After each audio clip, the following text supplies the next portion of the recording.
Halo, selamat siang. Bertemu lagi kita, saya Yandi, penyakit dalam dari Bengkulu. Hari ini kita akan berbicara mengenai penyakit shock anafilaktik ya. Penyakit ini dikatakan sering terjadi, tetapi kalau terjadi kadang-kadang dapat menyebabkan keadaan yang berat. Seperti kita ketahui, shock akibat reaksi alergi yang berat, di mana menyebabkan tekanan darah kita menurun, penyempitan saluran nafas. Jika tidak ditangani dengan segera, dapat mengancam nyawa. Dalam hitungan terjadi setelah kita kena, dalam hitungan menit, bahkan bisa setelah terjadi terpapar dengan reaksi alergen yang bisa karena kita konsumsi atau kita hirup atau kita tergigit serangga, dan dapat berpotensi timbul kembali 12 jam setelah kejadian pertama. Penyebab ini ada reaksi hipersensitivitas tipe 1.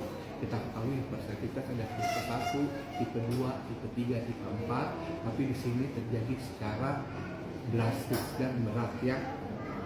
Jadi sistem kekebalan tubuh di dalam tubuh kita akan bereaksi tidak normal dan berlebihan terhadap bahan atau zat alergen tertentu. Pemicu terjadinya shock anafilaktik bisa dari obat-obatan, contohnya obat antibiotik bisa, obat-obat penghilang rasa sakit juga bisa terjadi ya. Lalu makanan atau minuman ya, bisa dari misalnya makanan laut, dari susu, kacang-kacangan bisa terjadi. Bisa juga yang paling sering adalah serangga serangga, bisa dari tawon, bisa dari lebah, dan yang terakhir tanaman, yaitu serbuk berhubungan tanaman. Nah, faktor resikonya jika pasien menderita asma yang ada atopinya, lalu pasien pernah menderita sebelumnya atau riwayat keluarga. Nah, gejala-gejala pertama pada shock anafilaktik ini seperti gejala alergi biasa, yaitu gatal-gatal, timbul ruam kemerahan.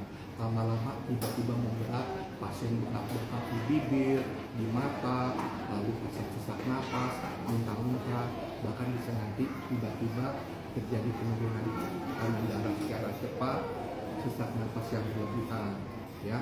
Nah, diagnosa pada reaksi anafilaktik ini adalah 1. Periksa tekanan darah vital sign, kita periksa tekanan darah, nadi, suhu ya, lalu kita lakukan anamnesa, ada penggunaan makan obat atau ngapain ya, atau sesudah suntikan yang bisa menyebabkan terjadi reaksi alergi.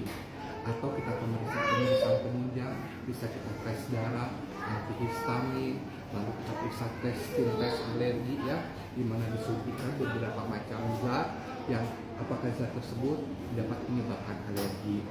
Nah, pengobatan penanganan pertama pada reaksi alergi adalah penyuntikan. Biasanya di rumah sakit kita suntikan injeksi epinefrin atau adrenalin yang berfungsi untuk menyempitkan pembuluh darah dan melebarkan saluran nafas, lalu mengurangi keparahan dari reaksi alergi tersebut. Lalu kita bantu napasan dengan oksigen, dengan masker oksigen, lalu kita berikan infus. Lalu obat-obatan, bisa kita berikan obat antihistamin, kita berikan obat steroid untuk inflamasi, lalu obat-obat agonis beta ya untuk melebarkan, bisa salmeterol, salbutamol, dan butylin. Nah, kalau sudah berat sekali ya kita lakukan resusitasi jantung paru untuk kembali normal lagi. Komplikasi yang kita takutkan adalah ke ginjal, bisa gagal ginjal, gangguan irama jantung, bisa menyebabkan lama-lama terjadi cardiac arrest atau kerusakan otak yang mengakibatkan kematian. Pencegahan pada penyakit ini ya 1. Menghindari hal-hal yang bisa menyebabkan alergi, lalu membaca label dari makanan atau minuman sebelum kita konsumsi, ada gak kita alergi dengan zat tertentu. Lalu kita menggunakan penangkal serangan nyamuk ya, kita pakai lotion kalau kita pergi ke semak-semak atau ke hutan, dan kita pakai sepatu ya terjadi kena gigit atau sesuatu. Ya, saya rasa itu aja dulu untuk kita bincang-bincang kita tentang reaksi alergi. Nanti kita lanjutkan lagi ya. Oke, selamat siang, salam sejahtera.